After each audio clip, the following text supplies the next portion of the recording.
una educación que no le permite a México competir y hablar con el mundo, una educación que crea ciudadanos apáticos, entrenados para obedecer en vez de actuar, entrenados para aceptar problemas en vez de preguntarse cómo resolverlos, entrenados para hincarse ante la autoridad en vez de llamarla a rendir cuentas.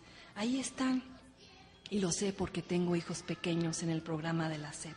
Ahí están millones de niños mexicanos coloreando figuras de héroes mexicanos muertos, aprendiendo historias de victimización, rindiéndole tributo al pasado en vez de pensar en el futuro.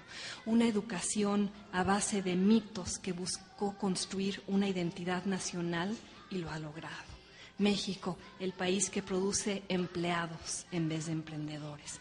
México, el país que produce personas orgullosamente nacionalistas, pero educativamente atrasadas. México, el país que enseña a sus habitantes a lidiar con un entorno que ya no existe.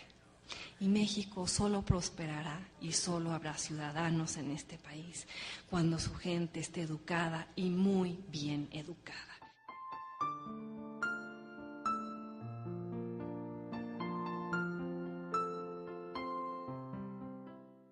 Maestro es en la vida de los seres humanos muy definitiva, para bien o para mal. Si ustedes habrán tenido esa experiencia, un buen maestro los lleva a ustedes muy lejos, un mal maestro los hace retroceder. Entonces, teniendo en cuenta eso, creo yo que para ser maestro no se necesita tanto la vocación, sino como ética, que es lo que está faltando en la actualidad. Los maestros han perdido ese gran valor que es el de ser responsables.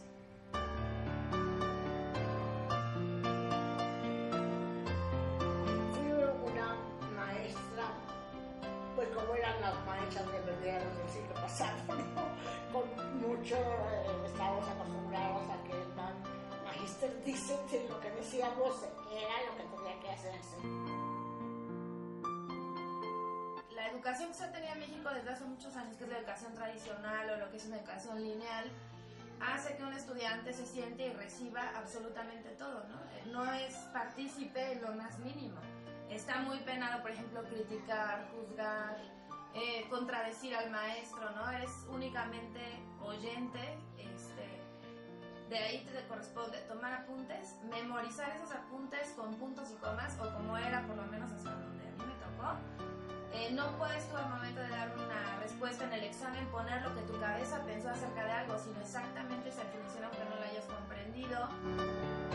Los maestros decían, te faltó la coma, o te faltó el punto, exagerado, ¿no? Es una educación en la que son pasos a seguir, no hay iniciativa, entonces obviamente uno crece y te acostumbras a llegar a un lugar en donde te digan lo que tienes que hacer, cuándo, cómo, dónde, a qué hora llegar, a qué hora salir, a dónde. Entonces para mí sí es definitivo que la educación, como se ha venido dando en nuestro país desde hace muchos años, no puede educar líderes porque no enseñamos a los niños desde chiquitos a opinar o a decir, ¿sabes qué? Yo no creo que lo que tú estés diciendo esté bien, aunque tú como maestro te equivoques, yo soy la maestra y yo lo digo, y no me cuestiones y no me critiques y no pienses que hay otra opción aparte de la que yo te estoy dando, ¿no? Es decir, desde chiquito no aprendes a desarrollar ese espíritu de crítica y de juicio, pues ya de adulto es mucho más. En aquella época salía una persona de la primaria como sale ahora uno de preparatoria. La enseñanza era muy completa. La educación como nosotros la conocíamos era de sentados y callados, ¿no? Y nosotros en esta escuela le dedicamos mucho tiempo, que seguramente en una escuela tradicional sería tiempo perdido, pero a platicar. Aunque sean cosas muy simples, ¿no? Obviamente no nos ponemos a platicar del movimiento, de los astros, salvo que surja. A lo mejor son cosas muy sencillas, pero los niños empiezan a adquirir sobre todo confianza para hablar, para expresarse, aprenden a escuchar, que también es un grave error. Entonces, bueno, creo que una diferencia que se hace es esa. Los niños tienen derecho a hablar y a opinar. Los niños tienen derecho a llegar y decirte, ¿sabes qué, Miss? En esto no estoy de acuerdo contigo, ok, ¿por qué no estás de acuerdo? Y pueden ser escuchados, ¿no? Siempre trataba yo de localizar a los distintas vocaciones o aficiones, más que vocaciones. A uno el dibujo, otro la historia, otro las matemáticas, y les daba yo mucho énfasis a cada una de ellas y decirle: tú puedes, tú vas a ser doctora, tú vas a ser maestra, tú vas a ser periodista, en fin, psicóloga, según veía sus tendencias. Siempre tuve mucha atención en eso y siempre las animé mucho en que ellas tenían que superarse. Nosotros nos hemos adaptado muchísimo más a trabajar por áreas. Está el área de matemáticas, el área de ciencias, o la maestra de ciencias, el profesor de español y el área de español, en fin. Eso lo que nosotros hemos visto es que como maestro te haces especialista en un área, ¿no? Además de que entran los niños a un salón que ya está todo enfocado a esa materia, ¿no? Desde el material, todo. Y eso es algo que la SEP no apoya, ¿no? Tiene que ser un titular para un grupo que les imparta todas las materias. En aquella época que la competencia era muy positiva. Yo implanté en mis grupos el sistema de competencia, pero de una competencia no de avidez, no de sobresalir, sino de competir, pero competir a la buena, ¿verdad? Si me ganaban, ponía yo equipos, siempre trabajé por equipos. He tenido 3 equipos en mi grupo. Tenemos grupos de 40 alumnos. Entonces hay 3 equipos y esos competían en matemáticas, en todas las materias. Estamos obligados a hacer semana con semana una ceremonia de honores a la bandera.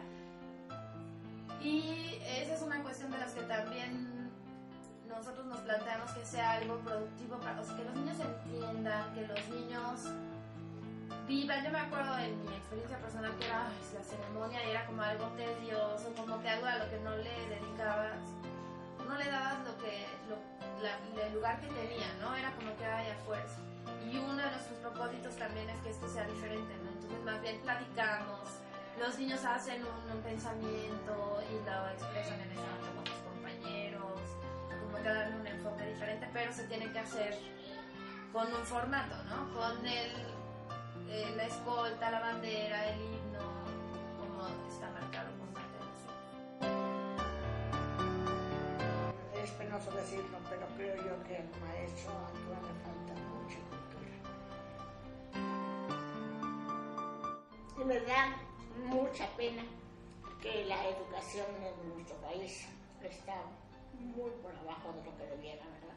Estaba yo leyendo que Corea y Cuba superan, pero con mucho, a México, y no se puede comparar la riqueza que tiene nuestro país con la riqueza de los países. Pero desgraciadamente se ha perdido. Dicen que las políticas educativas han sido malas.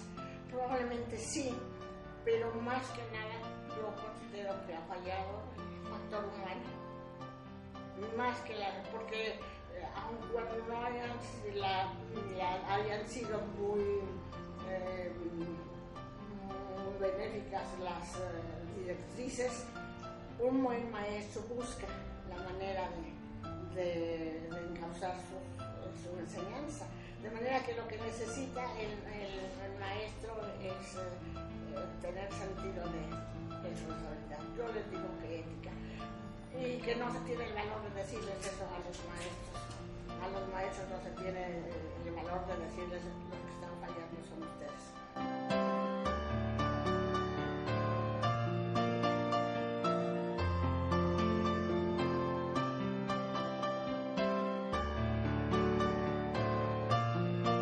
Por una alumna exitosa, ya por darle la vida, una pena.